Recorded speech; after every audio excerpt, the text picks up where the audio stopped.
Welcome. This is just a conversation,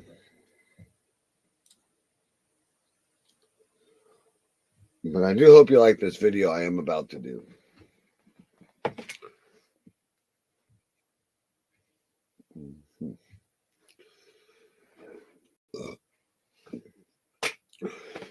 First off, we got smoke in.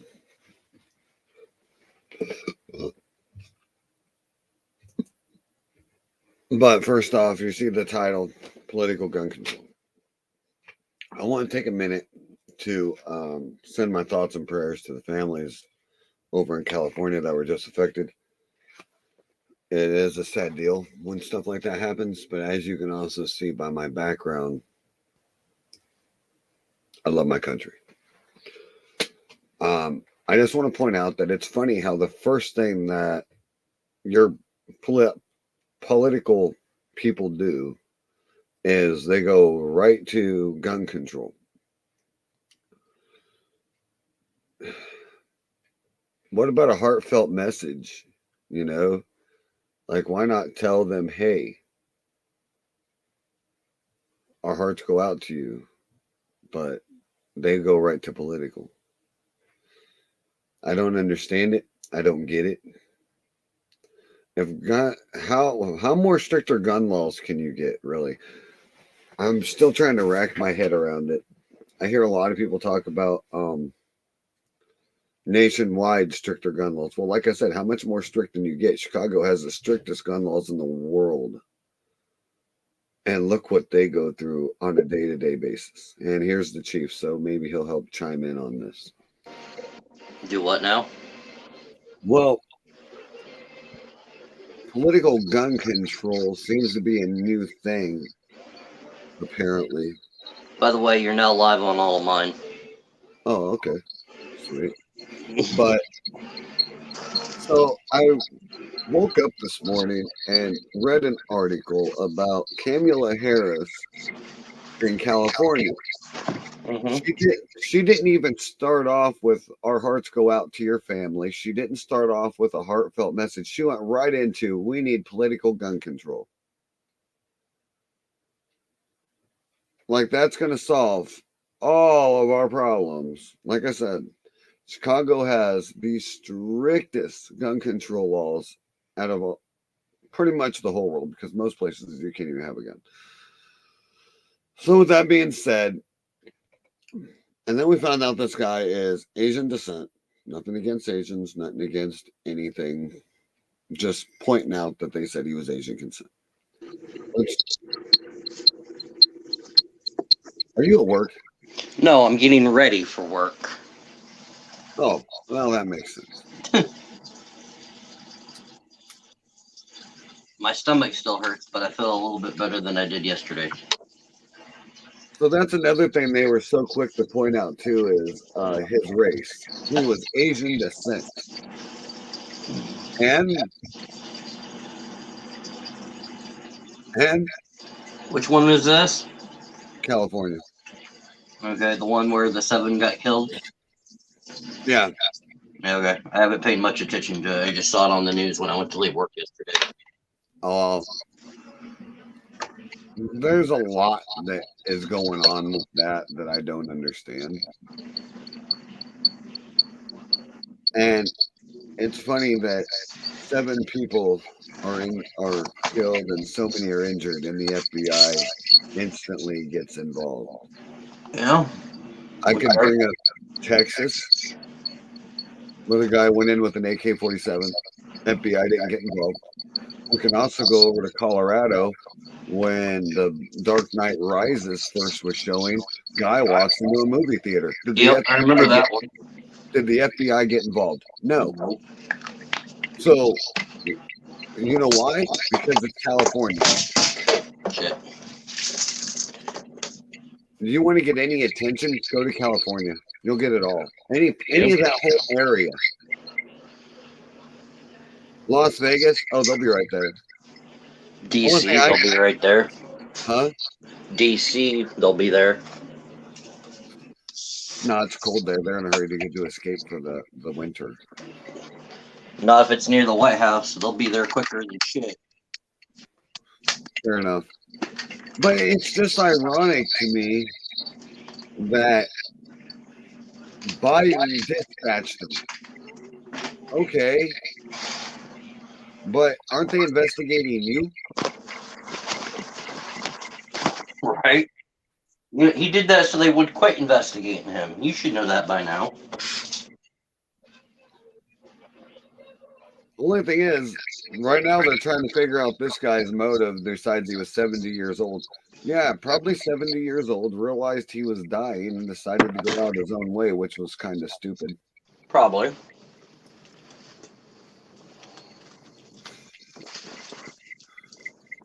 Pretty much targeted anybody who was targeting him, or he thought was targeting him. Yeah, by the sounds of it. I mean, I've heard tons of people say this shit. If I find out I gotta die, I got a list made. I'm taking them out with me.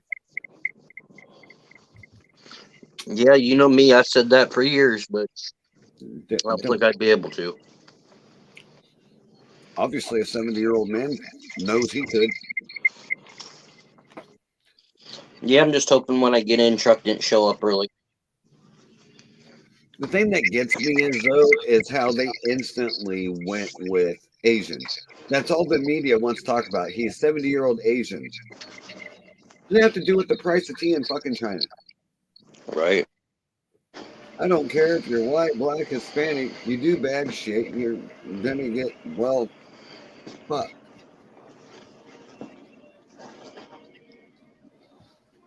But Chicago does have the strictest gun laws, and look at them. They're still killing each other daily. How many of those do you see on the news?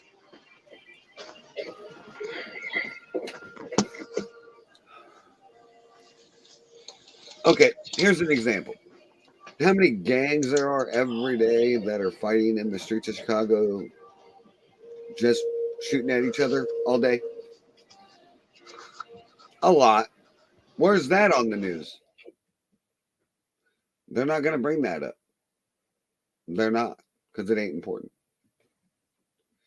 Doesn't fit the narrative.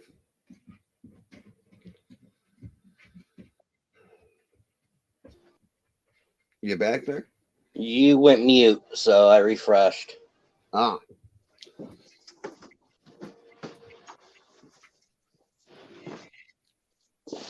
Oh, you missed a good stream last night, though. It was quite entertaining. I had some chick off of your YouTube decide to pop in, told me I was looking sexy, and she was down for a hookup. What the fuck? Yeah, that happened. Of course, Ghost was like, "You said you wanted a mistress," and I'm like, "You're trying to get me killed, bro? Fuck." Yeah. And then we had another guy talking about Biden and how good he was and all the great accomplishments he does, and I told him to go bend over and kiss his ass, among other things. Then he said he wanted Biden's toes in his mouth. That was disturbing. What the fuck?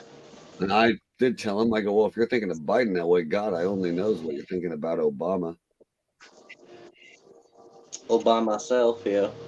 And then he put in, well, I'm only 12. I'm like, yep, you're banned. Of course, Ghost is like, well, I thought we allowed kids. No, we do not. That's why it says 18 plus for a reason. Yep. Which is weird because he said he wanted to do a friendly debate with me over because I offended him on LGBTQ and stuff like that. He's against it. Who? Michael. No, that kid did. He wanted to debate with me on it. And I offended him because of some of the stuff I said about it. And I'm like, well, okay, you're mad because of trans? Okay, well, you're born a male, you're gonna die a male. You're born a woman, you're gonna die a woman. That's it. I don't care what surgery you have done to try to change it. The point being, you will die whatever it says you are. You can label yourself as gender bodily fluid for all I care, but it doesn't change the fact you have a Y or whatever the other one is that's in your DNA that specifies you're a male or female, and you can't remove that. So you can try all you want, but it's more of a mental problem, and you need to seek mental help.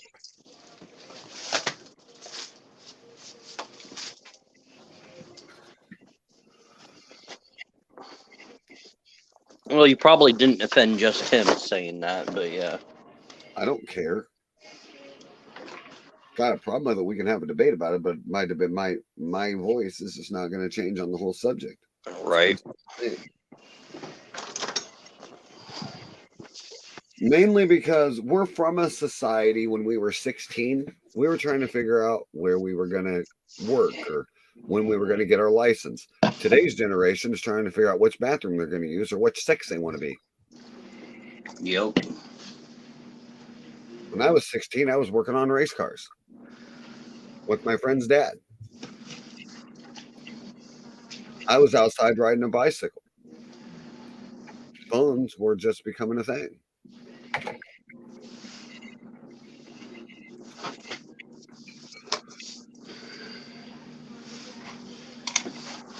Today's generation is totally screwed. Yeah, they constantly want to stay inside and not go outside and do shit. My stepson included. Because kids today don't have an imagination. I mean, hell, I totally remember, the Merida brothers down at the bottom of the hill having boxing matches right before school started, man. Yeah. And I actually brought that up to him the other day. He's like, "Yeah, I remember that." I'm like, "Yeah, bet you do." But I gotta dip my rides here. AK All my right, wife. take it easy. I'll be brother. watching. All right. Bye. So, long story short, the point I'm making at is we're not all the same. We're not going to be the same. We all have different views and different outtakes. But if we can learn how to get along with them, then we're all okay. But it's people who choose to be right all the time. That's the difference of the generations. Our generations knew how to get along with everybody regardless of our views. And one thing we learn as kids, none of us followed politics, so it was one thing less to fight about. Gun control wasn't really an issue for us growing up. It became an issue when we became adults. I was raised around guns, brought up around them. Never once was I taught to go out and shoot people. That's what you call people who get guns and are not taught well or have not been taught by the right people. My neighbor growing up, he used to shoot them in his house. And he'd have this big, round log, about yay big around, sitting on a platform and about yay thick, about like that. So bullets couldn't go through. And he would shoot from his living room clear to his back porch. And he did this every day. He was an ex-cop, he knew his laws. Well, back then they didn't have the no shooting in city limits like we have today. So that goes where times have changed. But gun control, I believe, is the biggest thing that we have that is an issue for me because, as you can see, I have the Second Amendment on my back right behind me. It's written in this flag. This is a 3%ers flag. I'm not a 3%er myself, but I did think the flag was cool. I liked what it symboled. It symbols a lot of patriotism, which I am a patriot. I love my country, and I do support our proud men and women who have died and served that flag every day. And I'm grateful for them because without them, we were not or would not be free. And it's unbearing how they're treated when they get out of the military by certain individuals or how their government turns their back on them. It is a sad deal.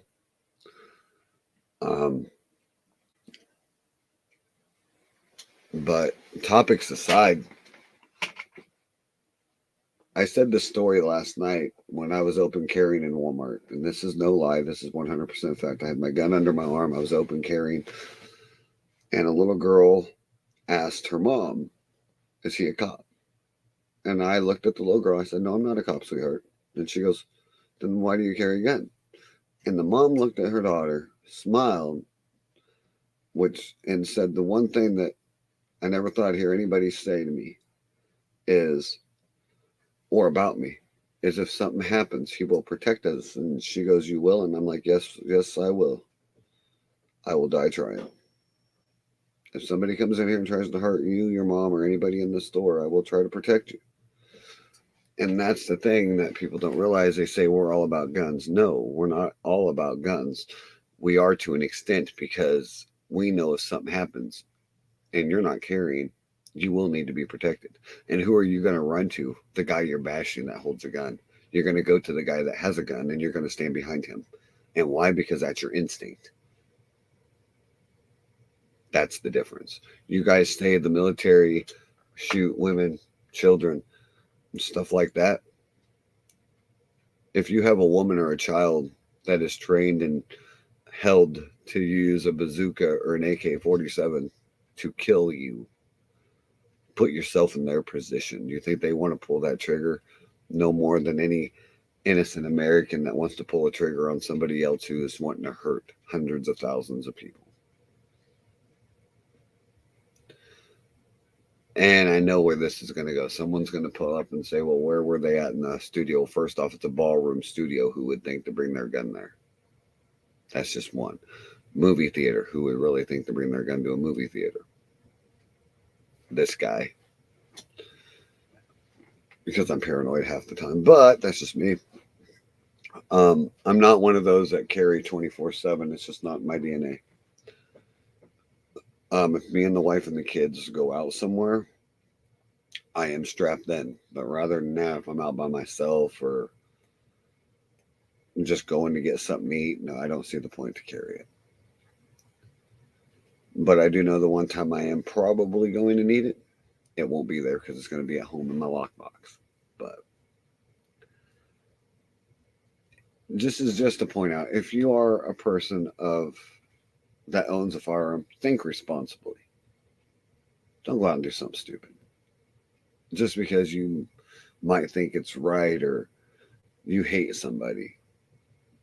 Because all you're doing is putting more hurt on not just you, but your loved ones, their loved ones, people that own guns. You're hurting a lot of people.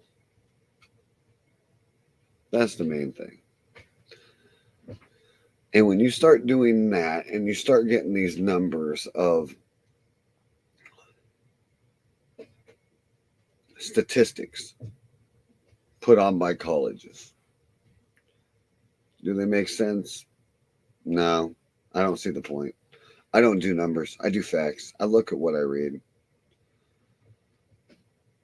But if we all sit here and looked at how many people have done this in their life, or how many people have done this, or how many people this person killed, why make them famous?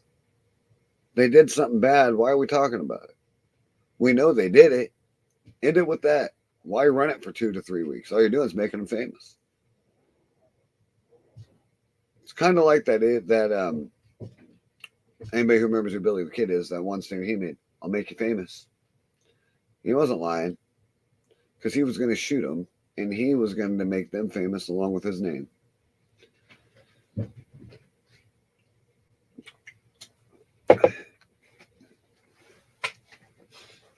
And one thing I've also realized is racism and gun control go together too. And if a lot of people don't know what I mean by that, let's give that a thought.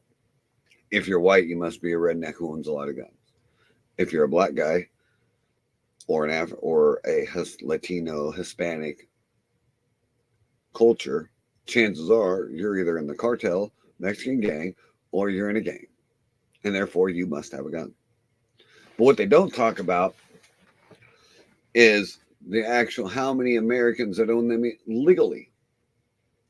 How many Latin Americans own firearms legally? How many African Americans have legal firearms and have not fired a single shot? You won't hear that. There is no statistic on that because they don't want you to know that. They want you to stick with the stereotype that they have at hand. They want you to stick with what they have. It's kind of like this, okay?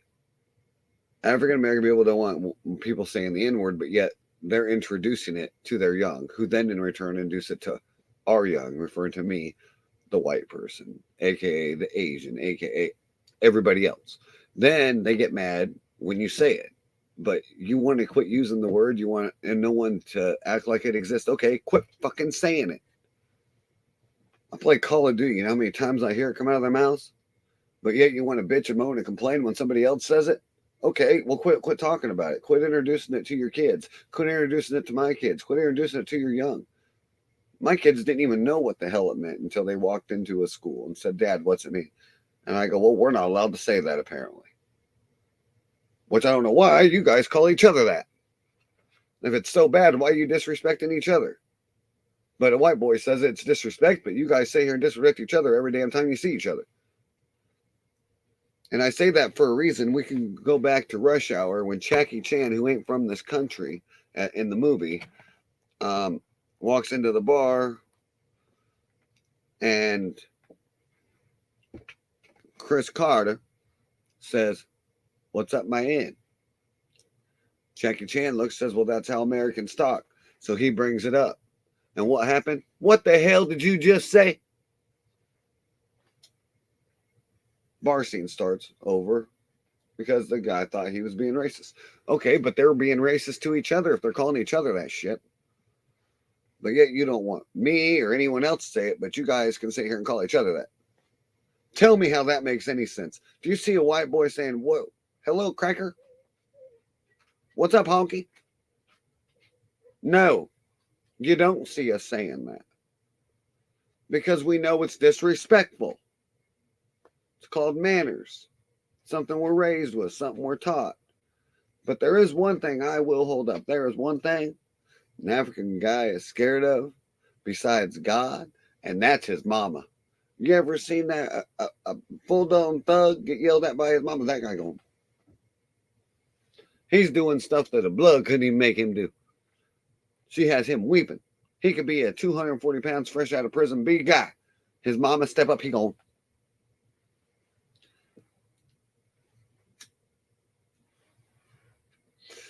They have mad respect for their moms, and I do respect that the most. But I'm just saying, if you want people to quit using it, quit introducing it, the word would go away if we all just quit using the damn word. Why do you think honky disappeared or cracker? Nobody uses the damn shit. I don't even think they even know what the hell it means. Actually, I know they don't. Was that a guy say, I'm white? Why are you calling me the N-word? You're going to disrespect me. Why disrespect yourself? You're going to disrespect me. Call me what I am. Call me a honky. Call me a cracker. What the hell's that? Really? You know the N-word, but you don't know any other racial slurs towards a white man? Ironic. So they know their own that they're going to sit here and repeatedly call people and each other, which I find to be stupid, but then they want to get mad when a white boy uses it. But yet they like I said, they disrespect themselves constantly, all day, every day. But back to the topic at hand, political gun control.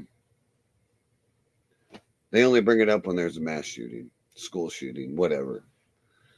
And I'm against all that. It's not something that I condone or would I ever condone. I have kids in school. And if something like that was ever to happen, I don't know if I could be one of those parents. Because I'm telling you, anything happened to one of my kids, I'd lose it. Lock me up in the loony bin. Because I'm AWOL. Because if that dude didn't kill himself, I promise you, I'll try to find him before the cops do. And that's any parent's reaction. Any dad's reaction. You hurt my boy, I'm coming for you. You hurt my daughter, they'll never find your body parts.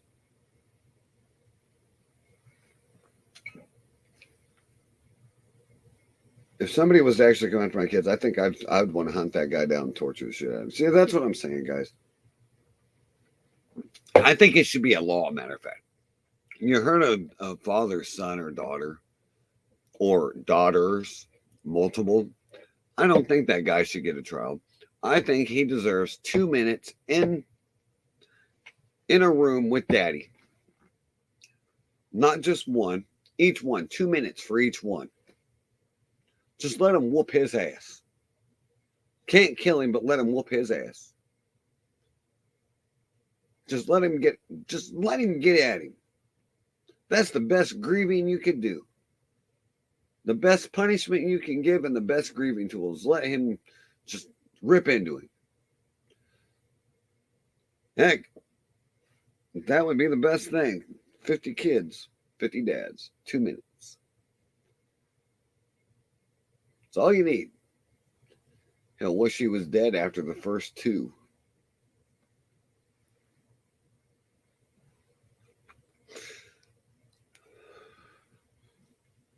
And if by chance he goes unconscious, they got to have a break until he regains composure.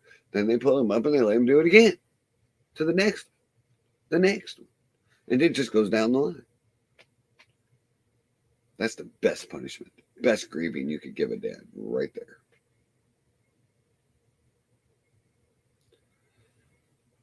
But if you guys don't have any questions, I'm going to wrap this up, or something else you wish to hear my thoughts about, or my views. Anything you want to ask, you can. But if not, I'm going to end this. This was just a slow little rant thing, actually. Let me call the ghost real quick and see if he has something he would like to add into this. Because I know yesterday he had some stuff he wanted to talk about. So we shall see if he's up. It is 9:21 in the morning. He was last active 3 hours ago. So that was 6 a.m. It's probably when he went to bed. We shall see.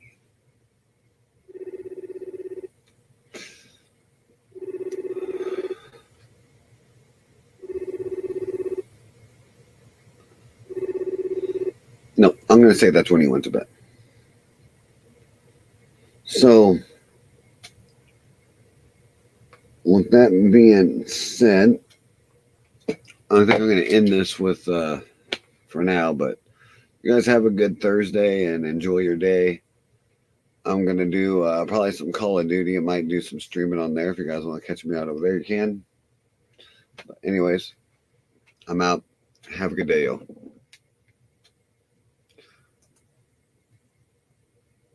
Do.